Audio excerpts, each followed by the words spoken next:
So naps are an important thing. Oh, so important. Yeah, there's some people that just can fall asleep absolutely anywhere, doing absolutely anything. Right? Like our daughter, Brooklyn. Brooklyn just lays down. Sometimes we'll even be in like a social setting, and she'll take a pillow Oh, yeah. Or a blanket. or a blanket. Like Yeah. to a movie theater. But you Yeah. know who else likes a good nap in a movie theater? Yeah, This guy. Ooh. there's hardly a movie that I don't fall asleep in. But I mean, your belly's full. You're comfortable if those seats recline, but even if they don't, let's be real. Let's be real. You're gonna take a Comfortable nap. climate. Yeah, let's go to sleep. Let's take a nap. What about you, Hannah? Do you like naps? I love naps. If I have an opportunity to take one, I'm gonna take it. Like, why not? Right? Anna will take a nap. She has a spot at our house She does. where she naps. And again, we can have 30 people over to the house, everybody yelling and screaming. Hannah just lays down, puts the blanket over her head. You know, to be fair, she was, growing a baby when that happened multiple times. I don't know. She was doing it before. She was doing it with food babies. She was doing it with real babies. Don't we all? That corner is just so comfy though, and then I get that blanket over, and it's like I'm in my own little world. You're just in your own little cocoon, Yes. taking a little nap. It's wonderful. It's bliss. I love it. I take it as a compliment that she's Yeah. so comfortable in our home that she can come in and just be like, nap time, y'all. Sayonara. Tiffany takes naps during her 10 minutes of silence on the Total Health Challenge. One time I fell asleep. You're never going to let it down. Never. It was one time. No, especially like you guys said in the beginning, when I started to create that routine, I'd find that corner, and I was pregnant. I like how for you the call it first a routine. Yeah, it's my routine. I go to their house, and that little corner was mine. And so that was the first pregnancy. But again, even after having that baby, I find myself there if I eat way too much food. And now I'm here again, and I'm in second trimester now, so I have a little more energy. But first trimester, as some of you will know listening to this, it is so rough with the tiredness. And so I just did that at home. If I was at their house, I'd take the corner, but we have a corner in our couch as well. So you can imagine where I was a lot of first trimester. You know what? It's necessary. So we understand.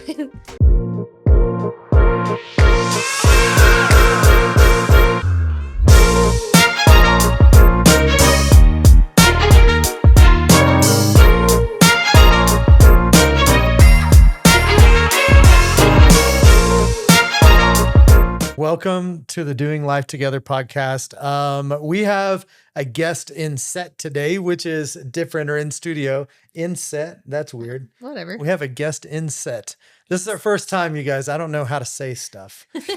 We have a guest in studio today. Hannah Ornelas is here. Yay. So we need applause. Yeah. We're working on those sound effects, you guys. But does this mean we've made it? We've been asking that so many times. Oh, I think we've made it Does because this mean Hannah Ornelas is on our that's show. what I think too? She's Yeah. pretty special. Does Hannah get a fist bump? Hannah gets the fist bump, baby. Boom, fist And bump. Look, Topo Chico, we are not sponsored, but The they're official delicious. drink of But- the Doing Life Together podcast. This is the first time I've had a Topo Chico on set, on set. So on the pod, I it's love the me first some time Topo I've had a Topo Chico on the pod, We could say in the pod. in the pod. Just sounds cuter. We're in the pod. That's Anyways, orange is great. You That's exactly what I was going for. Was cute. So thank you. good. I'm glad. You guys, this is our last episode in February. That's true. And so That's crazy. that means that a new Total Health Challenge is coming up. We said we were going to talk about that today. Oh, yeah. The new Total Health Challenge. Mhm. So anyway, I hope that you've done the February Total Health Challenge. Yes. And before we jump into Total Health Challenge for March, one of the things that we want to remind you of is like, share, subscribe, and do all those things, whether you're sharing the YouTube feed or you're sharing from wherever you listen online. Apple Podcast, Amazon Podcast, Spotify. I think, does everybody just listen? If you listen, do you just use either Apple or Spotify? I think those are the most common. I haven't looked at the numbers to see if anybody's listening from anywhere else, but if you're sharing those, make sure that you tag us in it, because when you do, you are entered to win our very first giveaway, which we're going to draw on the pod. On the pod. On the podcast, You come around to the on dark the side. podcast next week, we're going to be drawing on the podcast, or are we going to do a special live? I mean, we're making up the rules right now. So whatever we want to do. We should do a special live because we're going to be shooting when you still have a few days to go. Okay. That's Right. good. Yeah. So, Special live. So we're going to draw, and here's the deal. Like if you live in Carlsbad, then we'll just give you your sauna. We'll go see you. We'll give you the sauna. We'll set it up. We'll all take turns. And I'm just kidding. Whoa. No. Show you guys how to use it. I don't really want to like share your sweat chamber. No, but we'll go see you. We'll give you the sauna. If you don't live in Carlsbad, then we'll do a drop ship to you with your sauna Your sauna. and your towel. You can win it anywhere in the world. Worldwide sauna. So anyway, I'm embarrassed. Hannah's going to start rethinking her life decisions right about Why now. did I do this? I go. I'm glad it comes with towels. I'm glad you guys. So if you decided to show them how to do it, you just wipe it down. That's right. That's right. You just wipe it down. Exactly. So like, share, subscribe, enter to win. And then we've got the new health challenge coming up, Total Health Challenge in March. And just like we did in February, we're going to change that up just a little bit than we did. So one thing that I want to keep for sure is we're going to be keeping the 10 minutes of exercise. But if you've been doing 10 minutes, I want to challenge you. This is like a bonus challenge. I want to challenge you to do more. Step it up. You're going to push yourself. Now, I know that some people have like all different types of situations and circumstances. And, maybe 10 minutes has been a whole lot for you. So if 10 minutes is a lot, keep doing your 10 minutes, or maybe you've been getting only 7 minutes of cardio or something like that. Up to it. Right. And so that's okay. No shame in this game. No, right not here.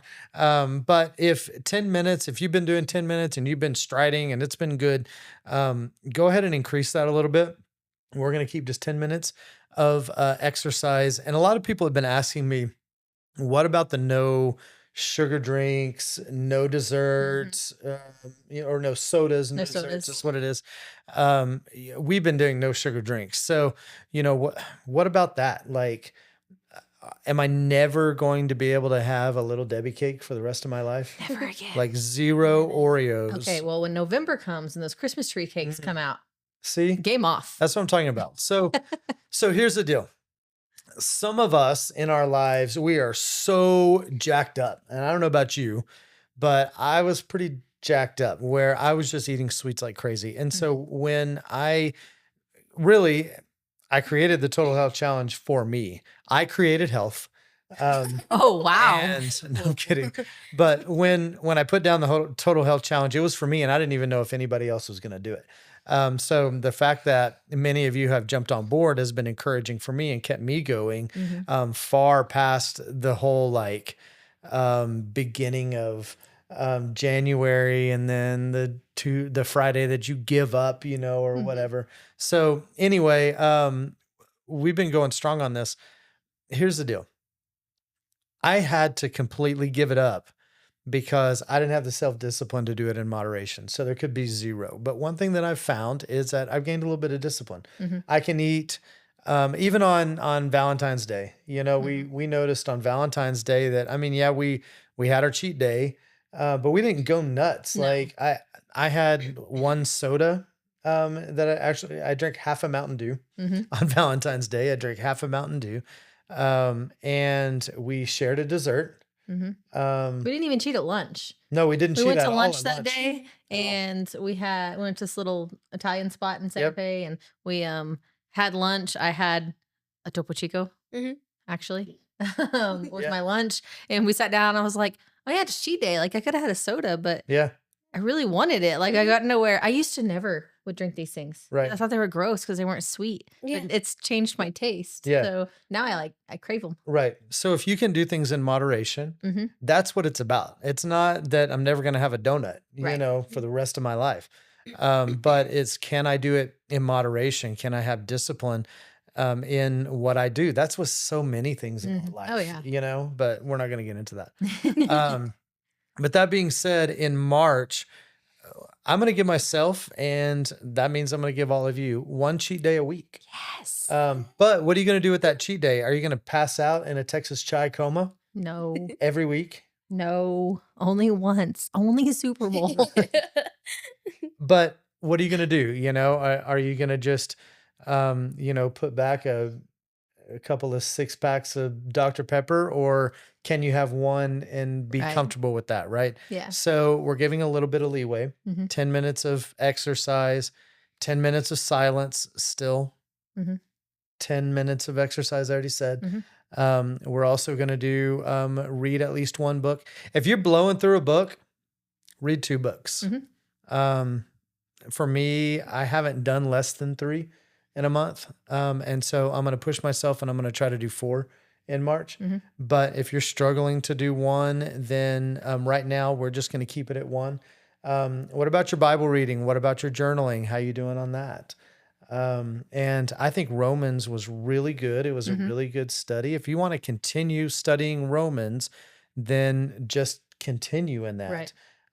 But I think for this month, what I'm going to do is I'm going to switch from Romans, and I'm going to do the same thing that we did in Romans, but I'm going to go to Ephesians, because Romans talks about like our foundation of grace.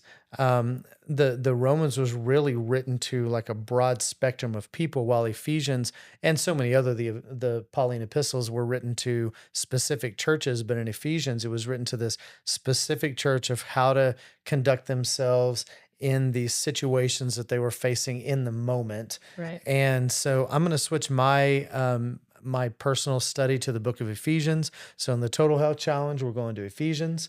And I challenge you to push yourself. And so study the word, have conversations about it. Mhm. Write about it. Yeah. And then focus conversation. That's one we're going to continue to do that every time. Right. Having 10 minutes of focused conversation with your spouse or trusted friend, something that's one of those non-negotiables for me. Right. As we continue in that. And so we're pushing ourselves just a little bit in March. Mhm. And then in April, I think we're going to change things up, kind of radically, with some stuff, because we've got 90 days under our belt. We've had some good times. We've had some bad times. We've been on a little bit of a roller coaster. We've wanted to eat Girl Scout cookies, and we've refrained, or maybe you didn't. And so we get all of those things, but this is something that I hope is blessing your life. Mhm. And I know that it's blessing ours Absolutely. as well. So, Total Health Challenge coming up in March. I can't believe that it's March. That's crazy. Yeah. Yeah, so fast. Right? January lasted 80 years, but February. February. Nothing like that. Yes. We snapped at the exact same time. That was good. Boom. Fist bump. Right. Hold on. This right here is for BC Farmer. Oh. He's been begging for us to blow up a fist bump Yeah. since we started. Yep. Oh, you'd be So proud. that's for you, BC, because we love you. He would be so proud. Man, today we have on set, in studio, live and in person. We 3D pod. have Hannah Ornelas. We're so excited Yay. to have Hannah today. And we're going to talk about some stuff. Last week we talked about mental health, Mhm. and we're going to kind of continue on that and talk about some specific things. But first off, maybe some of you know Hannah, and maybe some of you don't. So Hannah, tell us about yourself. All right.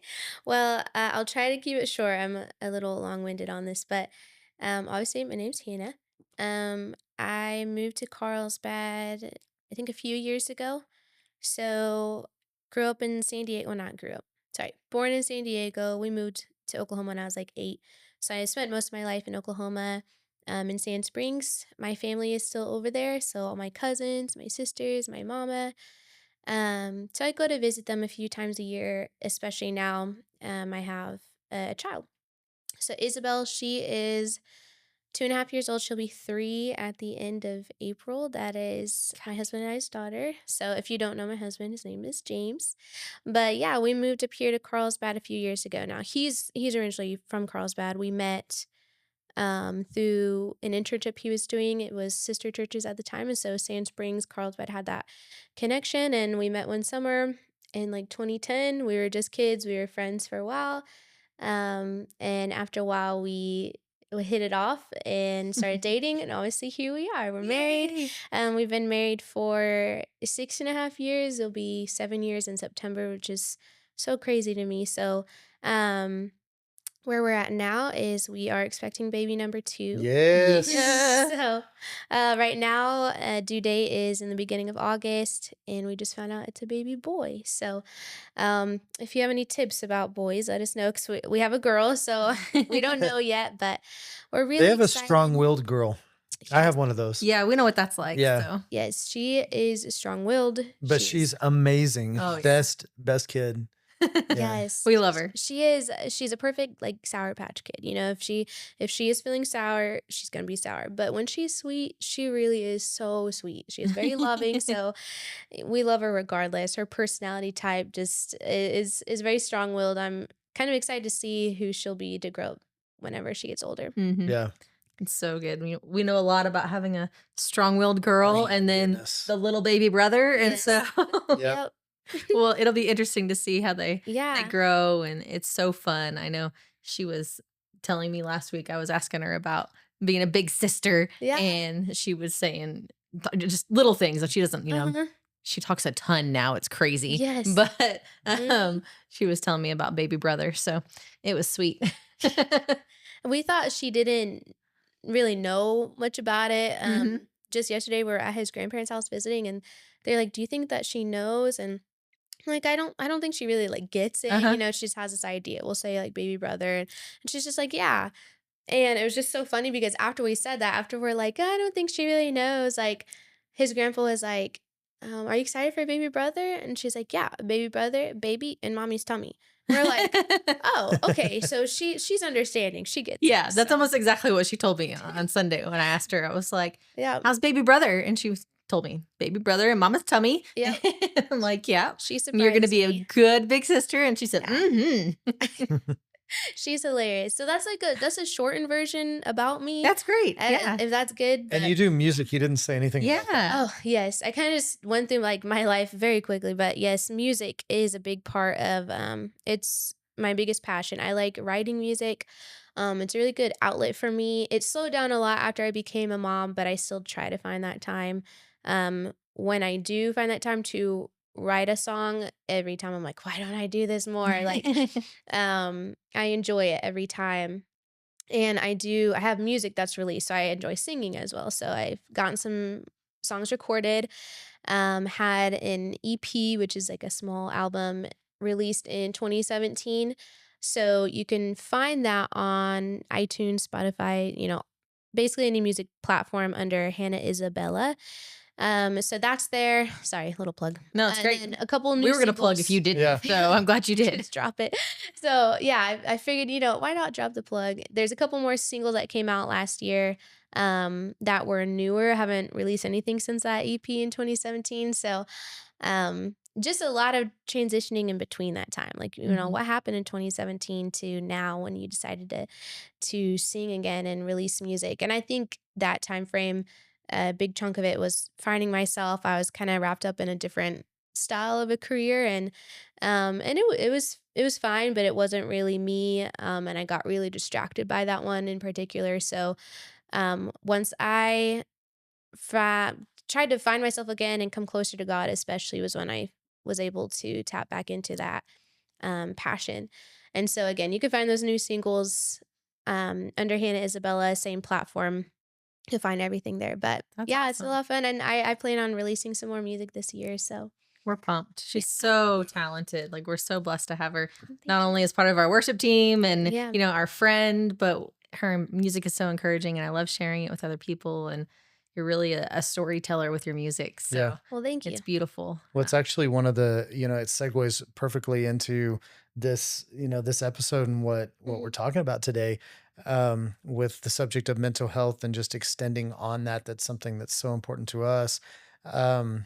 In one of your new songs, you wrote, the song called Breathe Again. And that's really based out of some of the personal experiences that you had and some of the struggles that you had and things like that. And Mhm. Yeah. kind of the journey of mental health for you and how God has restored some things in your life. And For sure. maybe we can start out just kind of talk about that song and what that Yeah. meant to you, and then we'll get into that. Yes. So, Breathe Again and I Didn't Know It Then were kind of back to back, and they both kind of go on the same thing.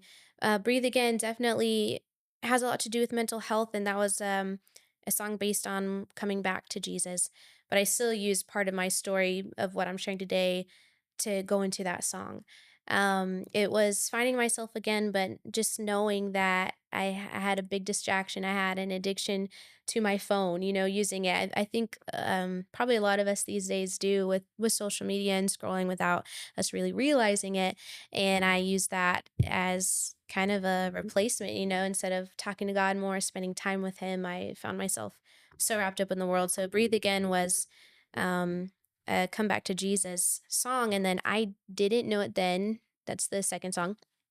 Is more based off of pretty much what we're talking about today. So that Yeah, I apologize. I got no, those. you're good. You're good. It's kind of they blend well. So Yeah.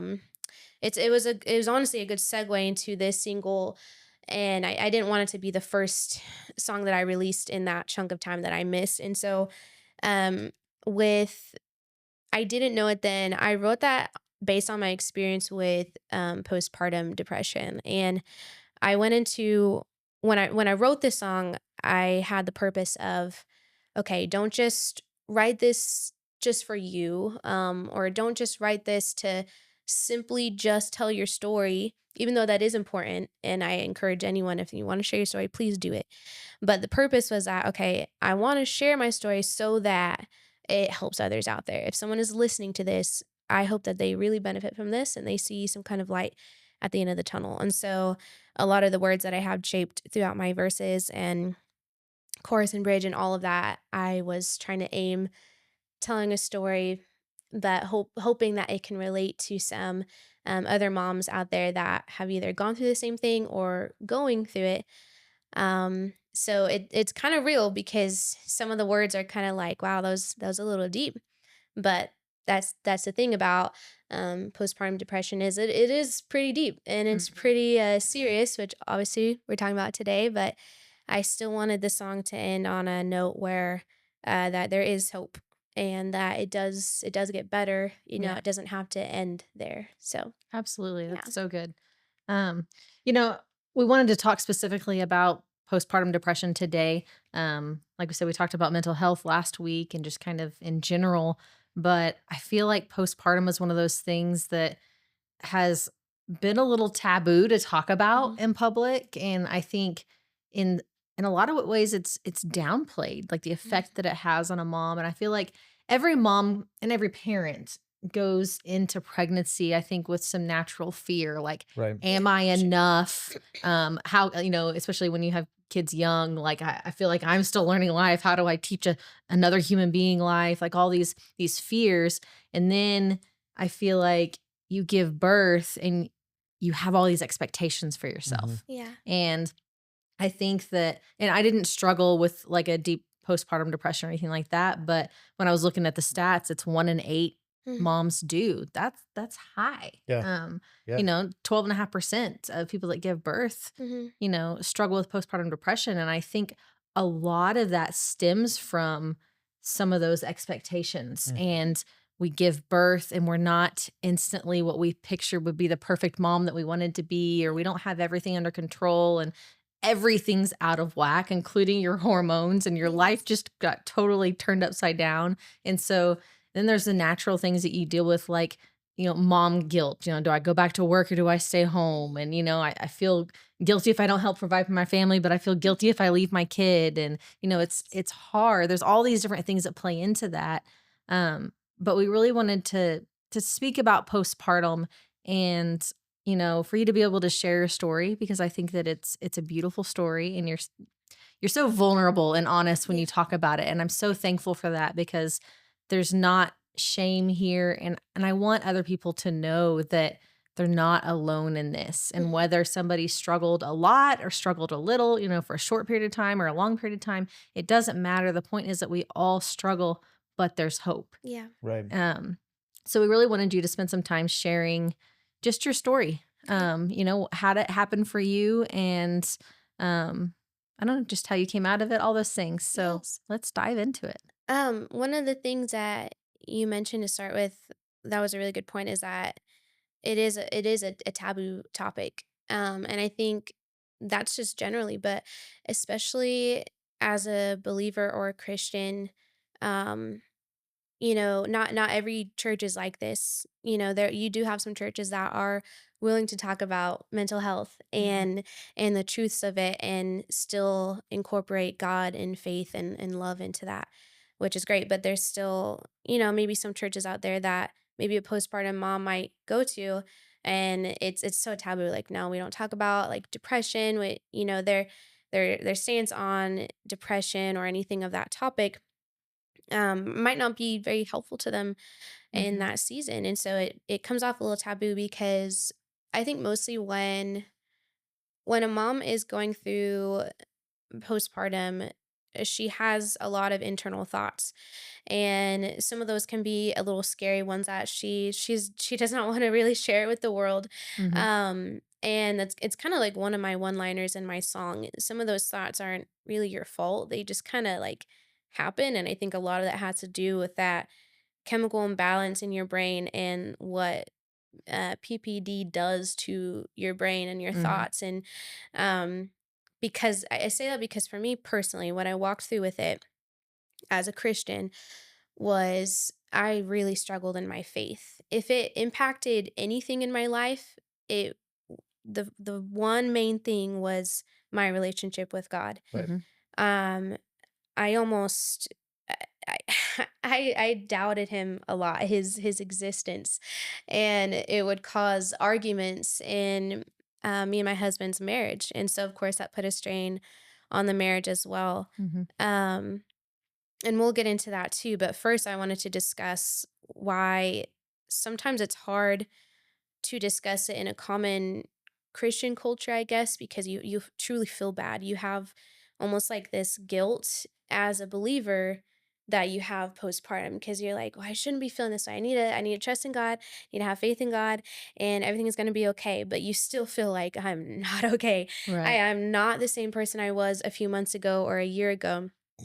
And that's how it felt for me.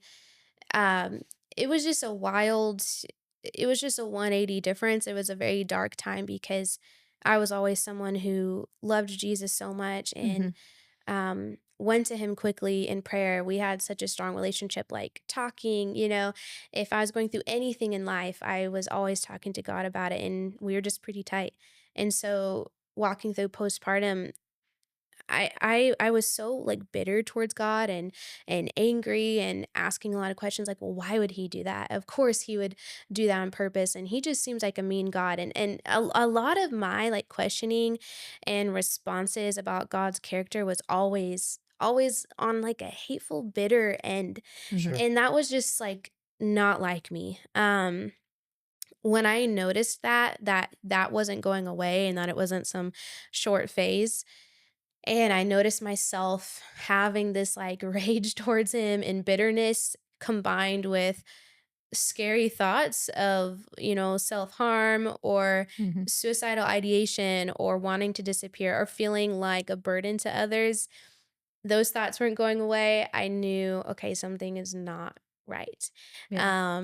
And that's when I took the notion, like, I guess I'll start with talking to my doctor about it, like Yeah. that's all I knew at the time. But whenever I was walking through it, it was hard to go to prayer about it, because when I first started opening up about postpartum to like my church friends and family here, they're like, "Well, how did you pray about it?" And I was like, "I don't think I did, because of how my relationship was with Sure. God." I was Mhm. like, "I don't think I think I believed in him like that, like I Right. barely hung on."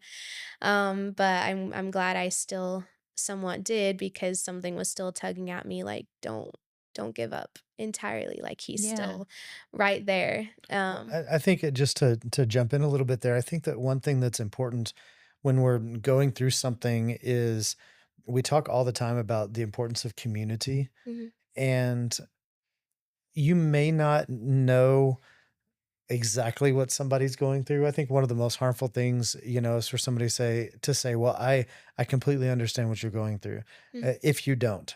I Mhm. mean, there's no way that me being a male can understand what you went through. Right. There's no way that I can understand that.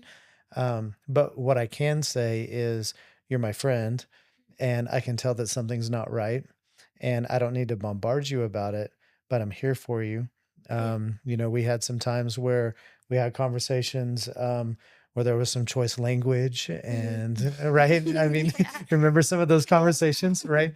But that's okay Yeah. because we're working through stuff. We don't always have to have these answers. We don't always have to have all this, but we're a community, and as a familia, as a community, we need to make sure that we're available for Mhm. one another. Yeah. I say all the time, to people that I go through life with, people that are in our congregation, um, that I may not know all the answers, but I'm determined to not let you fall. Mhm.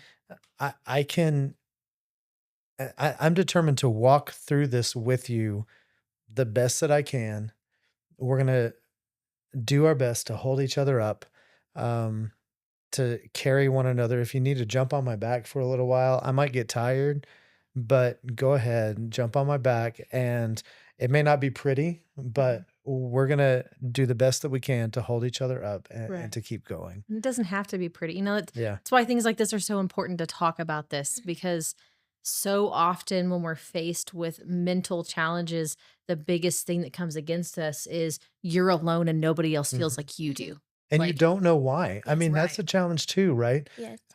Sometimes you don't know why. Why do I feel this way? Hmm. I know for Mhm. me, there are days where, as we've learned to communicate about stuff, there are days when I know I'm not okay, but I don't really know why. It's not that there's something that like Mhm. specifically triggered it Hmm. or but I'm not good today. I don't really know why, but I'm going to get there. I'm Hmm. going to be okay.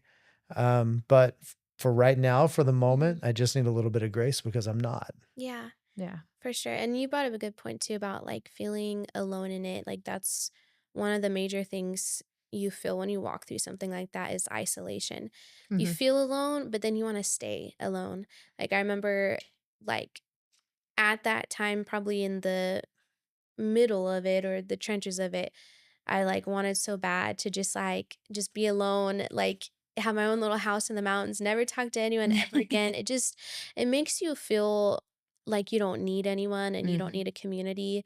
And what makes it worse about that feeling is when people are just trying to be helpful and you have a loving community that they're they're not just trying to get in your business, like they really mean well. They like Jason was saying, like he notices if some a friend of yours notices a difference in you, but when you walk through something like that in the moment, you doubt that. You think that they're lying, you think that they just want to know your business, you want people to leave you alone.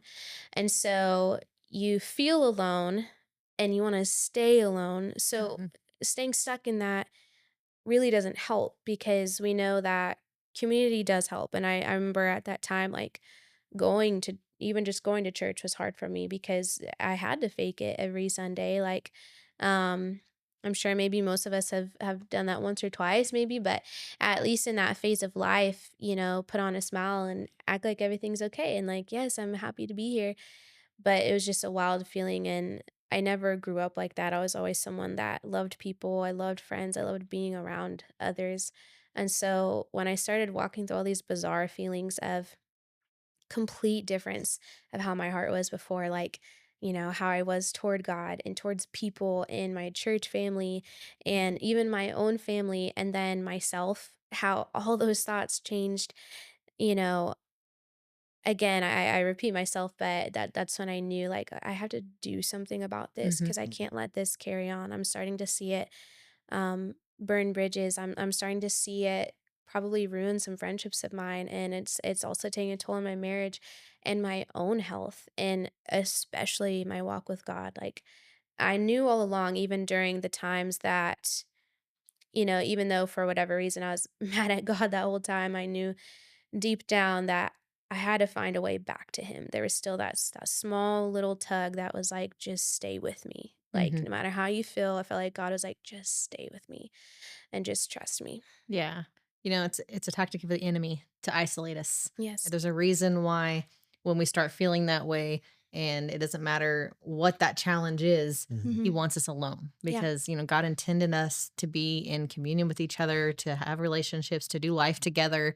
And when we refuse that, then we just get weaker and weaker, right? Yes. So it's not that anyone is isolated in that feeling. Like, that is because you have supernatural help in that area. Right. Yeah. And I believe that is a very, unfortunately, effective tactic Yeah. that the enemy uses to get us alone. And so the fact that you could notice that and Mhm. reach out for help is so huge, because it's when everything in you is screaming, no, Yes. like, I just want people to go away. I Yeah. just want to be in my little space. I don't need Yeah. anybody else. Like, but recognizing that, no, that's the lie of the enemy, Mhm. because you do need help. We all need help. Mhm. And there's no shame in that, because we all need it in some way or another at Right. some period of time. And, sometimes we get to be that strong person for the people around us. And sometimes we're the one that needs the people around us to pick us up and carry us to move forward. For And so sure.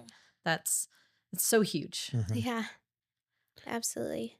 And it's almost as if those people that do reach out in love, like, you're translating it in your own head as anything negative. Hmm. Like, um if it was my husband or my mom-in-law or a friend here that knows me pretty well and would check in on me, but my brain would translate that as like, why are you asking me if I'm okay? Like, always on defense mode and Yeah. always taking what they really meant, Mhm. which is, no, I love you and I care about you truly.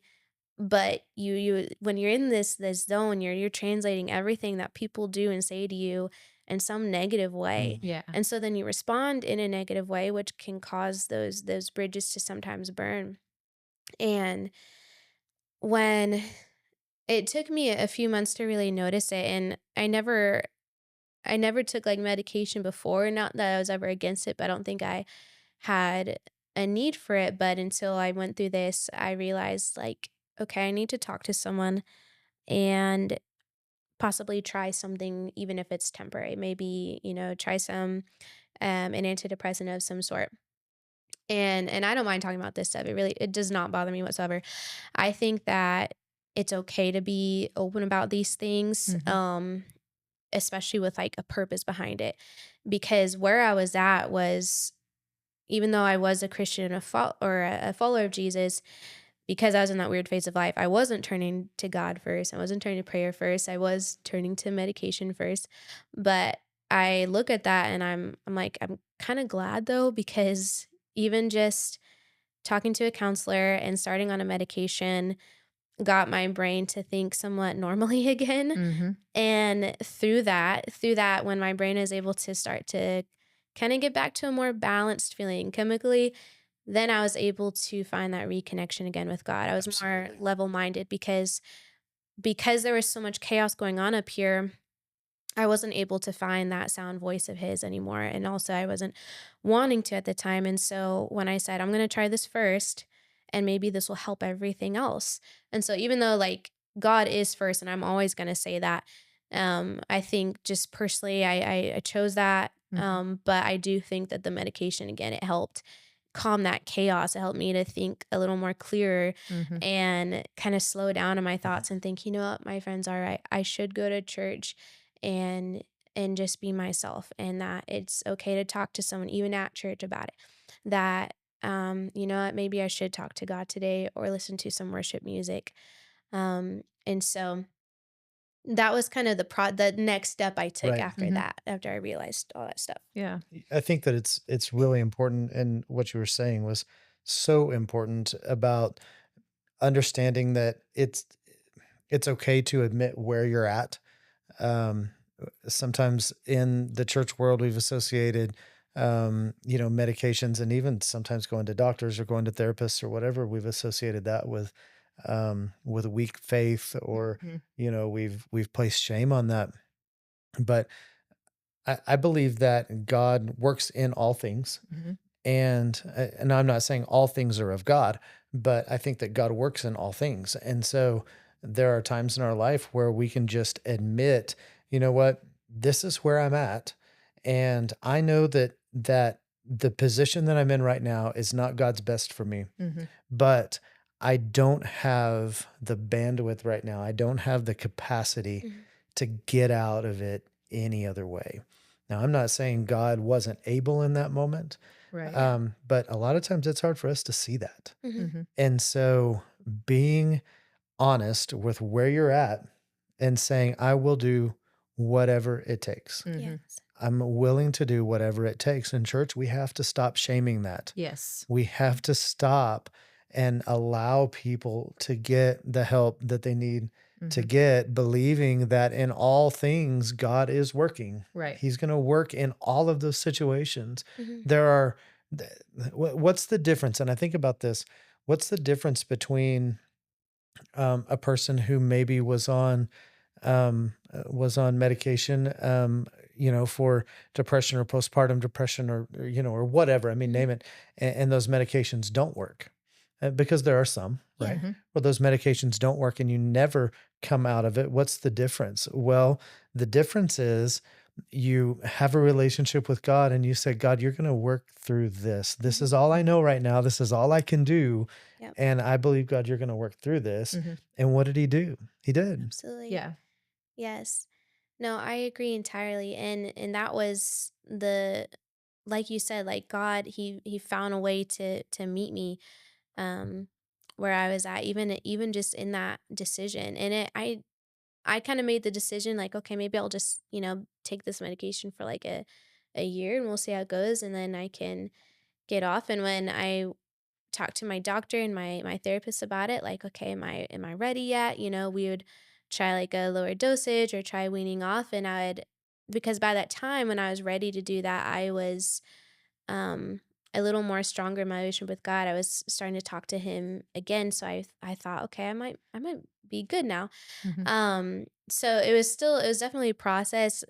Even before I got pregnant again this time around, I was able to come to a point in my life where I didn't need it anymore, but I still needed some kind of help or assistance. So I would talk to a life coach. Mhm. Every couple weeks we would meet up and we would talk through these things. I encourage that a lot too. If you feel like you need to talk to a professional, whether that's a counselor or a life coach, and you're feeling that tug, um, you know, go in prayer about it. Ask yourself, like, is this, should I go through with this? But it was extremely beneficial for me at the time, and it eventually transitioned into, okay, here's some vitamins you could take now. Like, at first you needed this. Now, okay, try vitamin D or try these couple of Mm. just vitamins just to change up your diet. Try doing this. So lifestyle changes besides just medications. And so that accompanied with, again, growing in my relationship with God, trying to mend that together. And Jason, you brought up a good point too. I just now thought of it, is that um, when God has so much power to transform your life, or if you have like an illness or a sickness, or a mental illness going on, or something's going on, God does have all the power to transform you and make you whole again. But the thing is that it's still a two-sided relationship. It counts on us to go to him, and Right. God is Mhm. a gentleman. He loves you. And so he's not just gonna just overpower you Right. Mhm. without you like even knowing. You have to go to him. And so I knew all along that God was powerful enough to transform me from day one. When those thoughts started creeping in, like, of course, he's fully able. But it was just where my heart in my head was at. Mhm. And so I think that's the ultimate Yeah. difference in during that time. Yeah. Right. It's so good.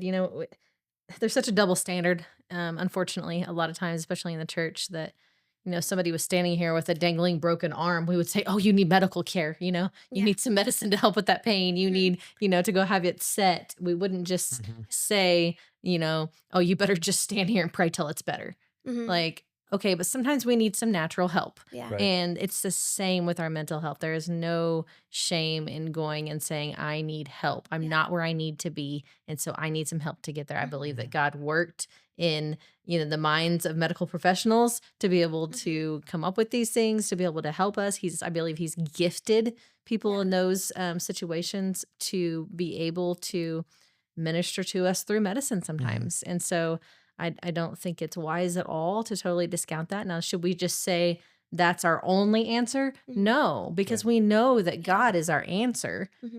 But sometimes we need to combine the two, and to get us to where we need to be. And it's unfortunate that sometimes people feel like that they have to feel ashamed of that. I hope that we have created a culture around here that people don't feel that way. But I think even sometimes when you're surrounded by people that don't feel that way, you're still fighting those thoughts of, "I'm alone. Like, nobody's going to understand," or people are going to think less of me. And it's not true, at least not from here. Right. Yeah. No, I agree completely.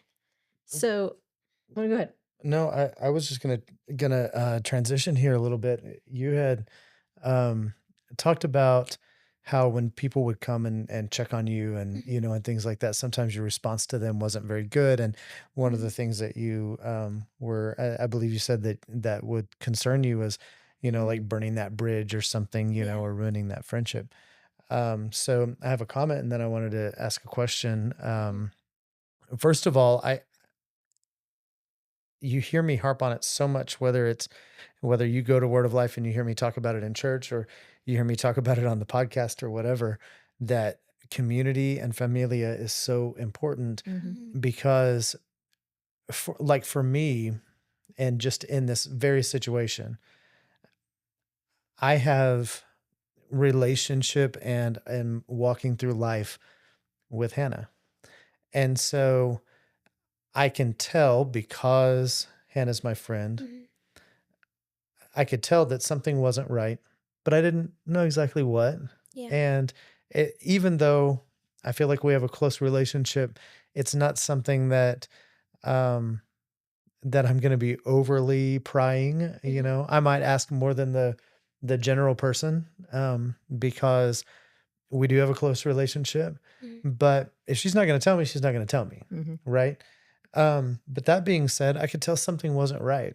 But also, we have relational equity that if you respond to me and your response isn't the greatest, then I can respond with grace because I already know, even though maybe I don't know the details, I already know that you're going through something. And so maybe I can tell that response isn't her, that's out of character, but I can give her some grace in this moment. Yeah. And so the question that I have to follow up with that is, as your friend, as your family, whether blood or not blood, how do you respond? Even, as James, your husband, like how maybe take both of those isolated, as a friend, as a close friend, what do you need from us and if we're a husband and our wife is going through this, I know that you can't speak for every situation, but what did you need from him? I think that James, he was, first of all, he was very loving through it, but I could tell that when he would talk to me and it happened to do about this topic, or ask me certain questions, it would start off one way in the beginning of this season, I guess, and it slowly transformed to him being more, I guess you could say, careful, um, because he truly did look out for me. He never was like hateful about it, or misunderstanding. I think it was just hard for him. I think at the time what I wanted him more of is just understanding me. I wish he could, like, absorb like whatever I was feeling or thinking, so then he would know, because it was hard to explain to him at the time. Mm-hmm. Um, and again, as our relationship grew and even through that season, I can tell that he was beginning to understand a lot more. But I think at the beginning, that's all I really needed from him or even a friend, was just that understanding. Like Tiffany said a moment ago, when you're alone, you feel like no one understands me and no one knows what I'm going through, which isn't always true, because you do have some people that have walked through the same thing and maybe not in the same exact way. Everybody's story is different. So everybody's going to have different details. But, I could have come across a mom here at this church that walked through postpartum depression. So, like, Mm-hmm. she gets most of what I'm going through. But when you're alone in that, you tend to feel like nobody understands me, nobody gets me. I'm the only one that feels this way. I feel crazy. And so I feel like that would be the only thing that I was I was just wanting from my husband, was just for him to like understand exactly what I was feeling, Mhm. because reason for that is because I felt crazy to him. He seemed so normal to me. He was so loving, he was so kind. He was still the James that everybody here knows, that he loves people, he loves being around others. And so um me as his wife, because I had changed so drastically during that season, I I felt a lot of shame that I no longer matched up with him in that I was no longer his companion in loving people and love going to church and love doing this like I was before, or like the girl he first started dating. And I think a lot of that, those kind of thoughts I was having, it caused a lot of shame inwardly. So Mm-hmm. all of the postpartum feelings and or depression kind of thoughts were just inward. They're all towards myself, shameful towards myself, being a burden to others, and hence the reason for feeling like I should just disappear. It'd be better that way. That's the deepest it got at that time, was feeling like I would be better off if I wasn't here. And I know that's really dark, but like, to be honest, this is the topic today. So Mm-hmm. we're That's talking right. about mental health, we're talking about postpartum. So it does get deep sometimes. And I think it's okay to talk about, with the purpose of someone might be listening to this feeling those thoughts right now or thinking Right. those things.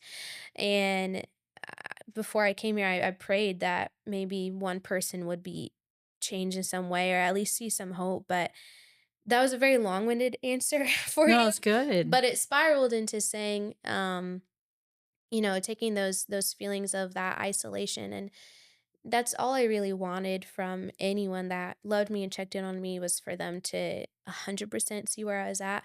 But I think at the end of the day, like, that's still impossible, because they themselves would have to walk through exactly what you're feeling. And when you think about it, do you want your loved one to walk through something like that? No.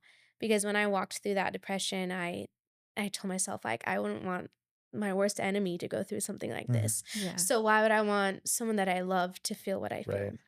Yeah. Right. I So think a lot of grace and, um, and also a lot of prayer, Mm-hmm. that it's not giving up on them. Right. Because when you're in that space, I know, at least for me, and what I've gone through, is when you're in that space, you just automatically expect everybody to give up on you. mhm, Mm-hmm. But when they don't, that means so much, Yeah. at the end, mhm, right? Like, why the heck did you not walk away? Yeah. Um, yeah. that's something that I'm gonna get emotional, but every time I talk about this, because that's hard for me on the Mm. daily, is I, eh, I treated people so poorly. Why did you not walk away? Yeah. When you had the opportunity to, you could have just left, but you didn't. That means more than you'll ever know. And for somebody that hasn't gone through it, it's hard to understand just the gravity of that. Mm-hmm. Why are you still here? And it's because they love you. Yeah. Sometimes I wonder if God uses those people to model himself, Yeah. because when we get wrapped up in our own shame, we tend to ask God that same question. Yeah. Like, why do you still love me? I'm going to you about the same struggle or a different struggle, and yet God never gave up. And so sometimes his image is reflection Yeah. in those people that love us and check in on us. I think that's so good. And as someone that hasn't really battled depression, but has walked through it and closely with someone, it's it's hard because you feel like you want to have the answers and you feel like Yeah. I'm inadequate as a friend or as a wife because what can I do to really help them? But to know that just the fact that you're present and that you're willing to be there and that you're giving them grace in the times that they're struggling, those mean the world to them. And so a lot of times you feel like, oh, I'm not doing anything because I don't have all the answers. Well, the bottom line is they don't want you to pretend to have the answers anyway. Yeah. And so just for someone that, you may be walking beside someone that's going through something like this, just be a presence and be an encouragement. And that encouragement doesn't mean that you have the answer to make them feel better or, a 10-step process on what to do, but it can just be, hey, I'm here if you need anything. Mhm. And don't be that prying Mhm. friend that has to know all the details, right? Because that feeds into, oh, they just want to know my drama. They Yeah. just, they think I'm Well, and I said it before, drama. honestly, that you don't even know what to say, Right. Yeah. right? I mean, because you're at a loss too. If you could fix it, you would. Hmm. Oh, for sure. Yep. Yeah, Yeah. absolutely. Um, so what are your thoughts and how are you kind of preparing the fact that you're in your second pregnancy? Yeah. So you're getting ready to go through birth and things like that again. How are you preparing yourself for this next process? I have been more prayerful now, preparing myself.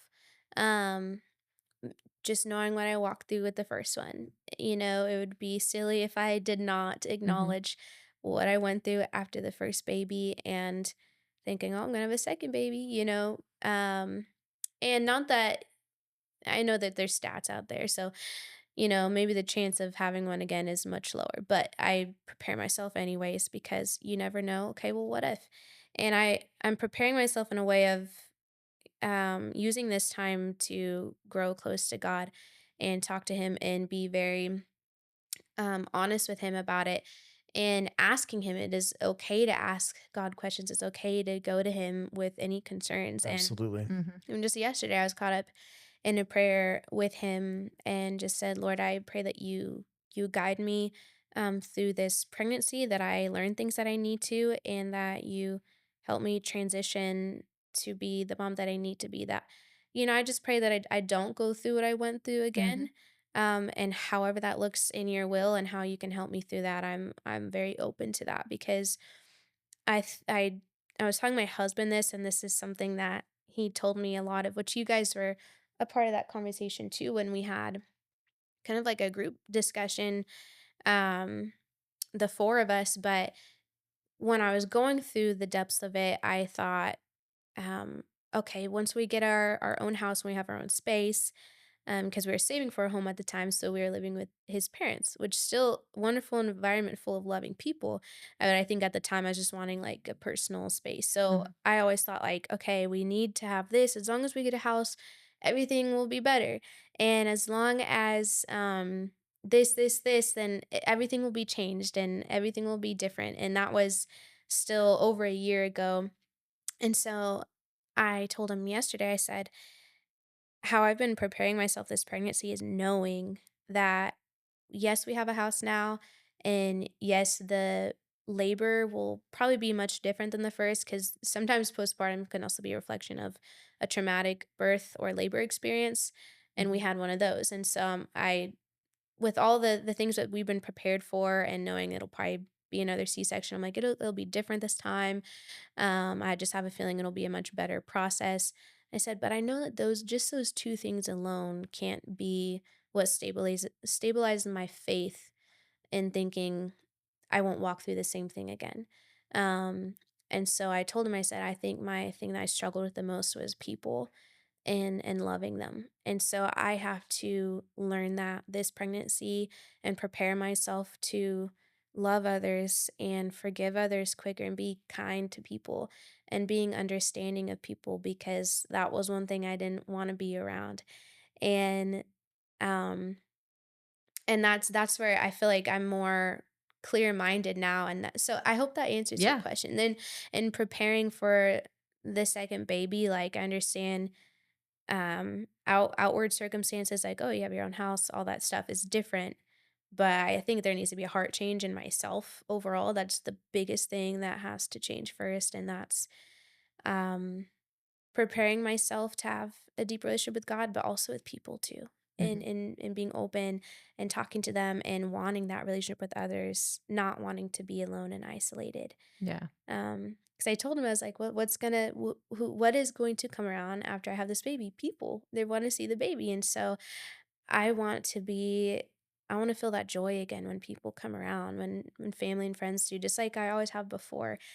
I don't want to be how I was during that year when I wanted to be alone. So Yeah. basically preparing myself through a lot of prayer. I think that's mainly what it takes. And spending time in the word, especially because becoming more familiar with God's voice versus the world's voice, like that's going to help me more Mm-hmm. in the process of it. Yeah. Yeah. So when I look at like what's suggested for postpartum depression specifically, and I kept finding a bunch of like self-care, because a lot of times, you what mom doesn't put aside self-care after they have a baby, right? And so your whole world becomes about taking care of that child. Did you find that that was true for you? Do you feel like you neglected caring for yourself and that affected it? Do you feel like having better self-care habits would have helped or help now? Yeah, I don't know why at the time I felt like guilty if I had the idea for self-care. Um Early on especially, like if I want to get a pedicure or like go on a walk. So like it never became my idea. I remember it was always James, my husband, and then my mom-in-law, like she would bring that up a lot, like, hey, if you need me to take Izzy and you just want to go do your thing, like go to the gym.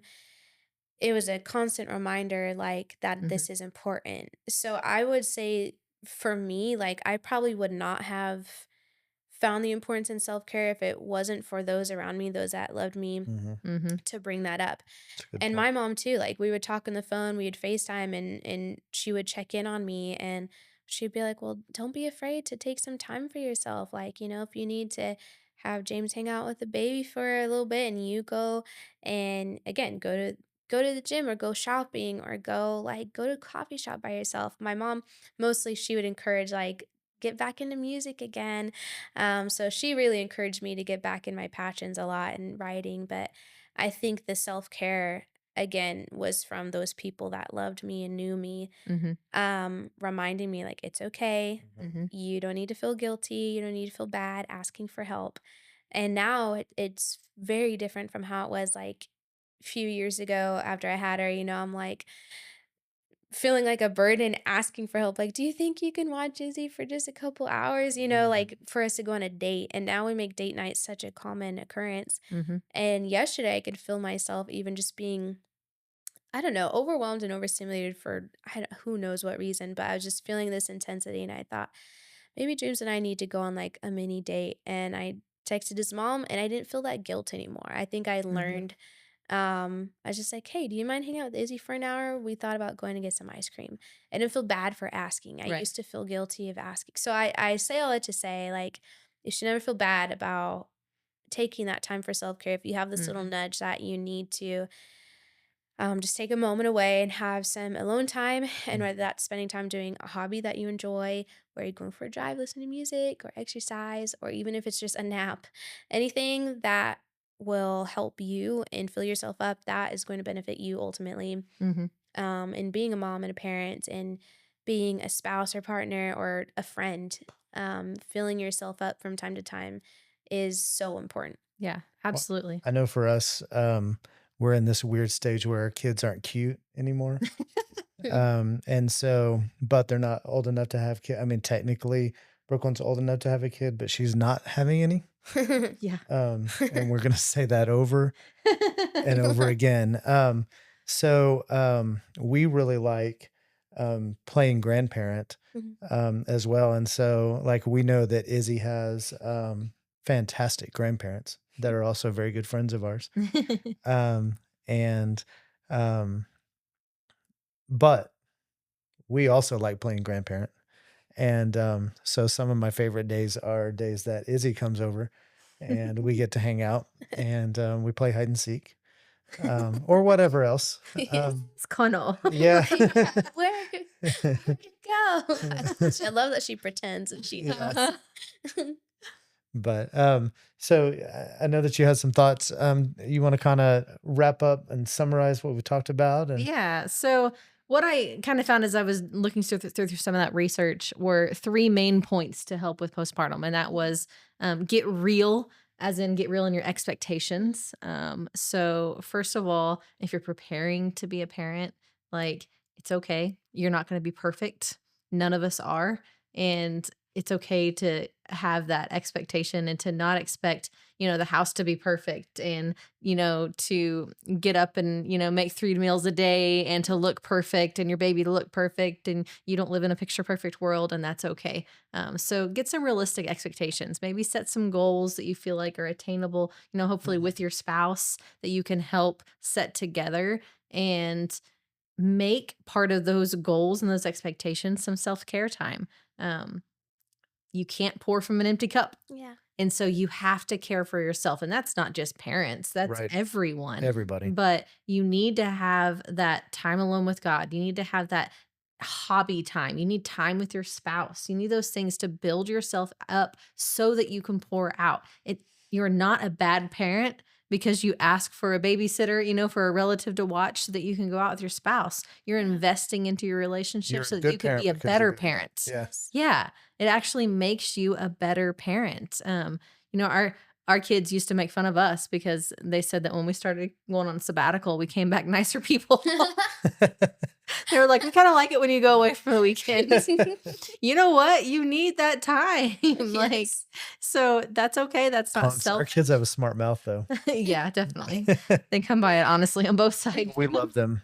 And so get real, get moving, get help. Those are my three things that I really wanted to wrap up with: was get real in your expectations, get real in your goals and priorities, get moving, whether that's you go to the gym, you go for a walk, just get out of the house. Yeah. Don't let yourself be isolated. Right. Don't let the enemy fool you into thinking that you're better on your own, because you're not. So get out, go to lunch with a friend, Yes. do something. Even if you don't have a sitter, take your kid along with you Mhm. and do something. Yep. Get out of the house and then get help, whether that it is from a professional, whether that is friends, whether it's both, maybe it's medication, whatever you need, you get the help that you need so that you can be the parent you need to be. Yeah. It's a bonus when you take your kids to lunch or to dinner with you, that if you happen to spill a drink, you can blame it on the kid. That's just a May little or may tip. not have happened. Yeah, may have done that one time at Texas Roadhouse. Knocked over an entire tea. Went everywhere. The waitress comes up and she's like, "Oh, did we have an accident?" We're all, the Looking baby. at Connor, and we're like, "Yeah, we did." That's awesome. Hannah, as we close out today, would you pray for maybe people battling mental health challenges in general, and specifically those battling postpartum depression? Yeah, of course. Thank you. Father God, I pray for those that are listening to this right now, that they felt some kind of nudge to go to you in prayer and to talk to you, whatever it is that they may be walking through. If it is related to mental health, if it is a battle they're walking through, if it is postpartum, um, Father God, I pray that you remind them in that moment that they shouldn't be ashamed of how they feel, that they have full confidence going to you, that they are your son or daughter, um, that they know that they are loved by you, God. I just pray that your peace surrounds them, Lord. You give them a calm mind as they go to you, and that they're not afraid to ask you for help or ask for guidance or wisdom through this season that they may be walking through. I pray for these people, God, that, maybe they feel like they're losing hope or they're losing their belief in you, God. I pray that you hang on to them just like you you hung on to me, Lord. I pray that something in their spirit still tells them to just hang on a little longer, that maybe somewhere along the way someone will plant a seed, or they see a message, or they hear this message alone, and it awakens something in them to come back to you, Lord, because God, you never left them. You're always there with your full power and love to transform their lives, and just patiently waiting for them, Lord. I pray that they find that confidence to go to you, um, and also to go to those that, if they need help and they need to talk to someone, God, that they shouldn't feel ashamed or feel weird or taboo to talk about these things, God, that all in all, they are completely loved by you, God, that you're watching over them, their every daily lives. Um, I thank you, Lord, for your hand in everyone's lives, those that are listening today, God. I pray that you bless them. In Jesus' name I pray, amen. Amen. Amen. Hannah, thank you for being on. Thank you for being our first guest on the Doing Life Together podcast. More to come. Hannah is the first one, so you get a plaque, a statue, Statue. Wow. a bronze. Okay. Jasmine, can you make that happen? Make that happen. She's doing it right now. A paper mache of a Hannah. Just like a 3D cutout. Oh gosh. Guys, like, share, subscribe. You have until Friday to enter the challenge, or to re-enter, or do it over and over again, so you have more entries to win the sauna. We're going to be drawing really, really soon. Thanks for doing life with us. Fist bump all the way around. All the way around. Boom. Have a good week.